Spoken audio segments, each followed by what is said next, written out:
Hello and welcome back to the another video session of Standard 7 Geography. We will start our lesson number 4 air pressure in this video session.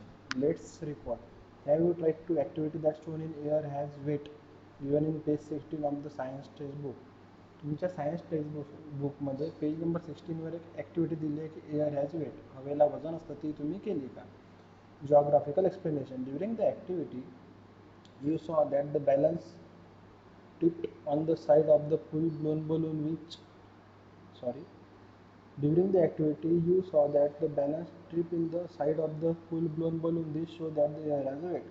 यात तुम्हाला लक्षात येईल की ज्या बलूनमध्ये हवा भरली होती त्या साईडचं जे वजन आहे ते खाली आलं होतं, त्यामुळे हवेला वेट आहे. Anything that has weight exerts pressure on the thing that lies below it. कोणत्या पण गोष्टीला वजन असते ती त्याच्या खालील गोष्टीवर प्रेशर टाकते. Thus, the air in the atmosphere exerts pressure on the surface of the earth. Due to this air pressure various phenomena like storm, precipitation, etc. occurs in the atmosphere. There are variation in the air pressure. आणि हवेला वजन असतं त्याचमुळे ॲटमॉस्फिअरमध्ये जेवढी हवा आहे त्याचं आपल्या ॲटमॉस्फिअरवर प्रेशर पडतं आणि त्यामुळे खालील गोष्टी होते. जसं एअर प्रेशर आहे, वादळ येतात, प्रेसिपिटेशन म्हणजे पाऊस पडतो, बर्फ पडतो, हे एअर प्रेशरमुळेच होते. Air pressure is not uniform on all places of the earth surface.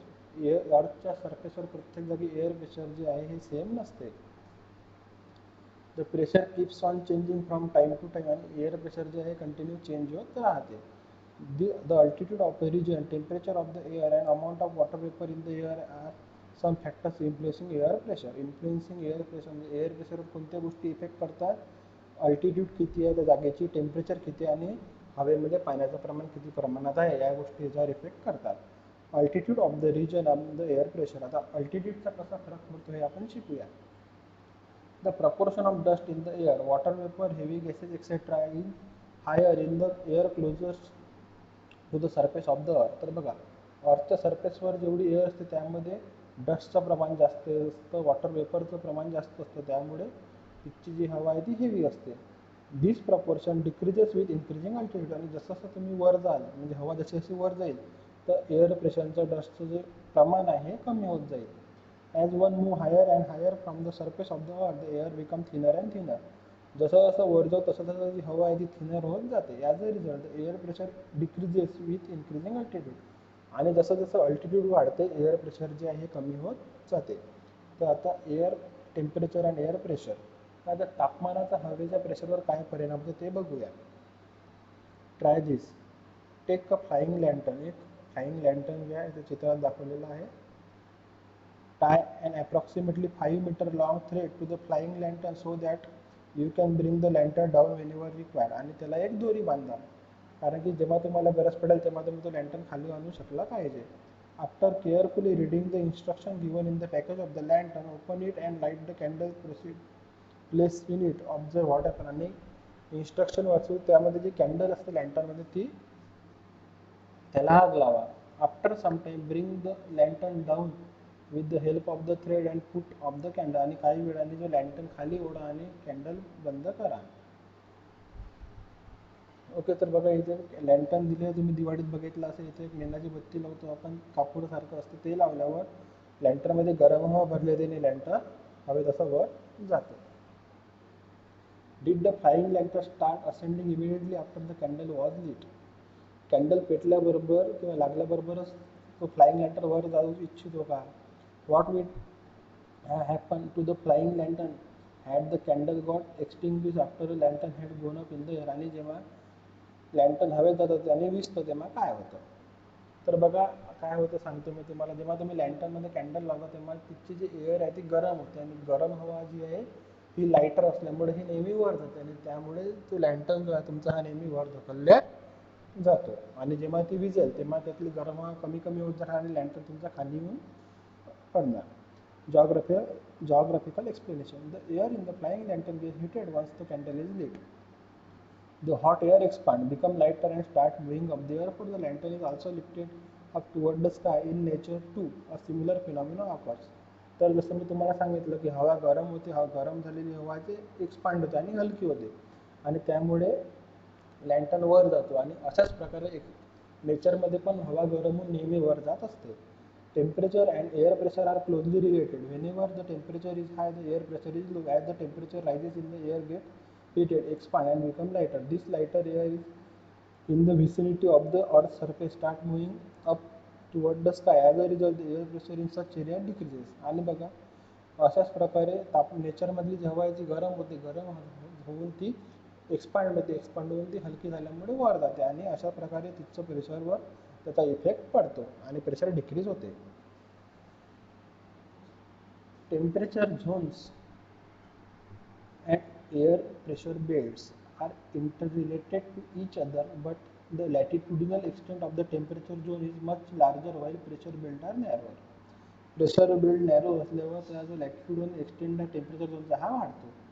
C figure 4.2a and 4.2b for याच्यासाठी आपल्याला फिगर 4.2a आणि 4.2b हे बघायचं आहे.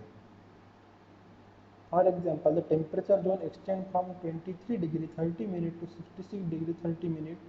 Compared to this, the air pressure belt has limited extent. This is generally up to 10 degree parallel. तर बघा temperature zone जो आहे हा 23 डिग्री 30 मिनिट नॉर्थपासून चालू होऊन 66 डिग्री 30 मिनिटपर्यंत जातो. पण यामध्ये एअर प्रेशर बेल्ट बघा किती आहे, 1 2 3 4 4-5 प्रकारे तुम्हाला इथे एअर प्रेशर बेल्ट बघायला मिळते. म्हणजे टेम्परेचर झोनपेक्षा एअर प्रेशर बेल्ट जास्त असतात. नॉर्मली 10 डिग्रीवर ते बदलत राहतात. The uneven distribution of temperature influences the distribution of air pressure too. This leads to the formation of the low and high pressure belt horizontally between the equator of the poles. आणि याच्यामुळे जे आहे अर्थवर असे air pressure belt तयार होतात horizontally असे म्हणजे उभे हॉरिझॉन्टली आडवे एअर प्रेशर बेल्ट तयार होतात. तर बघा इथे लो प्रेशर बेल्ट आहे, इथे हाय प्रेशर बेल्ट आहे, इथे लो प्रेशर बेल्ट आहे, असे इथे हॉरिझॉन्टल म्हणजे आडवे एअर प्रेशर बेल्ट तयार होत राहतात. Which pressure belt okay sorry the observe figure 4.2a and b and answer the following question. Which pressure belt is mainly found in the tropics? तर बघा हा ट्रॉपिक झोन आहे. Tropic zone कुठे आहे? Tropic of cancer आणि tropic of capricorn म्हणतो ना आपण याला. इथे कोणते बेल्ट आहे बघा, हाय प्रेशर बेल्ट आहे, लो प्रेशर बेल्ट आणि हाय प्रेशर बेल्ट आहे. With which pressure belt are the polar winds associated, in which temperature zone are they observe. Polar जो बेल्ट आहे जर बघा इथे पोलर विंड आहे, इथे कसं आहे सब पोलर लो प्रेशर बेल्ट सोबत तो अटॅच आहे. आणि इथे काय आहे, कोणता झोन आहे, फ्रिजिड झोन आहे आपल्याला बघायला मिळतो. अशाच प्रकारे तुम्हाला क्वेश्चनचे आन्सर जे आहे ह्या दोन फिगर मधून शोधायचे आहे. Our next topic is pressure belts on the earth surface. अर्थच्या सरफेसवरील pressure belt. The heat received from the sun is uneven in different regions. Hence, the distribution of the temperature is uneven from the equator to the poles. As a result, the temperature zones are created. We have studied this in previous class. तर आपण बघूया की अर्थची जी surface आहे ती uneven आहे आणि त्यामुळे heat distribution सुद्धा अनइवन असतं. अनइवन असल्यामुळे आपल्या याच्यावर वेगवेगळे टेम्परेचर झोन बनलेले आहे अर्थवर. त्याच्याबद्दल आपण शिकूया किंवा आपण मागच्या क्लासमध्ये ते शिकलेलो आहोत. Equatorial low pressure belt. तर बघा इथे तुम्हाला इक्वेटोरियल लो प्रेशर बेल्ट बघायला मिळतो. The sun rays can be perpendicular between the Tropic of Cancer and Tropic of Capricorn, so the temperature is higher in the region. Hence, air in the region gets heated, expand, become lighter, and moves toward the sky. As this process operates continuously, a low pressure belt gets formed in the central part of the region between the 5 parallels of 5 degree north and 5 degree south. तर बघा या जो part आहे इक्वेटरचा torrid झोनचा, इथे जे sun rays आहे perpendicular पडतात आणि परपेंडिक्युलर पडल्यामुळे इथची जी हीट एअर आहे ती जास्त प्रमाणात हीट होते आणि जास्त हीट झाल्यामुळे ती वर जाते एक्सपांड होते आणि यामुळे ते लो प्रेशर बेल्ट बोलतो. इथचं प्रेशर कसं आहे, हवा हलकी असल्यामुळे याचं प्रेशर कमी आहे, त्यामुळे 5 डिग्रीचा जो बेल्ट आहे हा लो प्रेशर बेल्ट तयार होतो कारण की ते टेम्परेचर जास्त आहे.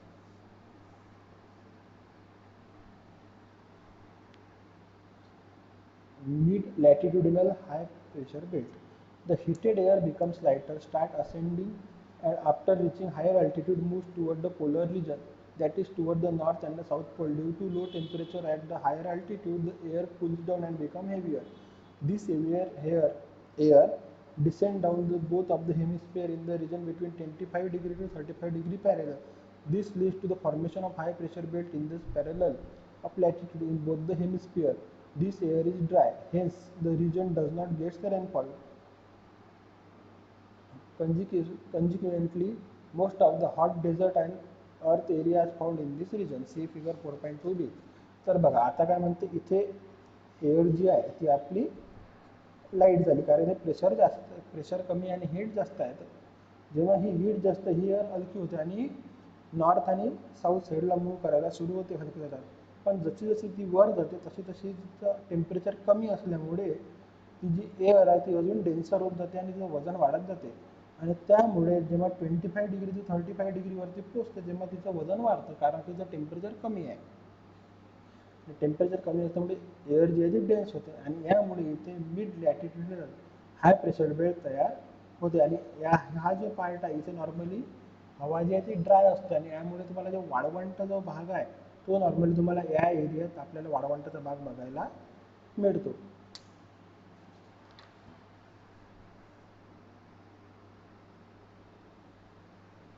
Subpolar low pressure belt. Due to the Earth's curvature, the area between two parallel get reduced as we move toward the pole. This result in lesser friction of the air with the Earth's surface. Air in the region is thrown out because of the reduced friction and also because of the Earth rotation motion. This leads to the development of a low pressure belt. This condition is observed in the area between 55 degree to 65 degree parallel and both the hemisphere.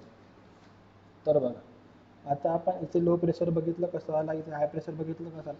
आता इथून जेव्हा north pole किंवा इथून जेव्हा south पोलकडे air travel करते तेव्हा काय होते अर्थचा जो सरफेस आहे हा कमी होत जातो.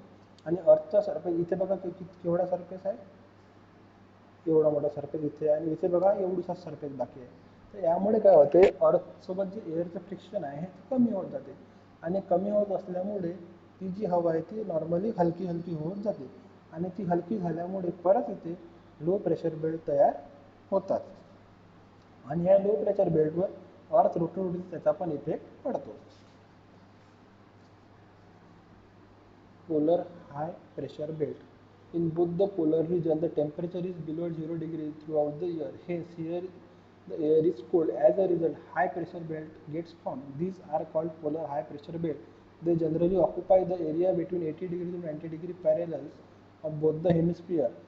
The duration of the intensity of the sun rays varies during particular period of the year in both the hemisphere. As a result, the location of the temperature zone and the pressure belt depend on the sun's heat also vary.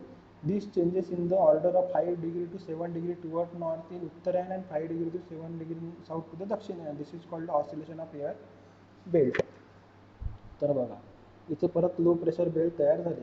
पण जेव्हा आपण आता पोलरवर येऊ मग end पोलवर north pole आणि south पोलवर तर इथे तुम्हाला माहिती आहे की टेम्परेचर हे खूप जास्त कमी असतं. इथे टेम्परेचर 0 डिग्री किंवा -0 डिग्रीचं खूप कमी असतं. त्यामुळे इथची जी एअर आहे ती कोल्ड असते आणि जशी एअर कोल्ड होईल जेवढी कोल्ड होईल त्याचं वेट वाढेल आणि त्यामुळे इथे वेट वाढल्यामुळे एअरचं प्रेशरसुद्धा वाढेल. त्यामुळे नॉर्थ पोल आणि साऊथ पोलवर आपलं एअर जे याचं प्रेशर जास्त असल्यामुळे इथे हाय प्रेशर बेल्ट तयार झालेले